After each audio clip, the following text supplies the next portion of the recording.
You ask Tiger to solve. This deals with linear equations with one unknown.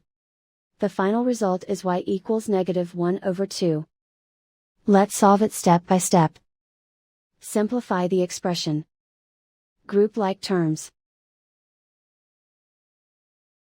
Simplify the arithmetic. Group all constants on the right side of the equation. Subtract 2 from both sides.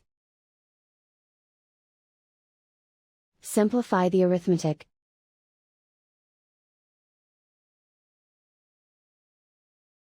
Isolate the y.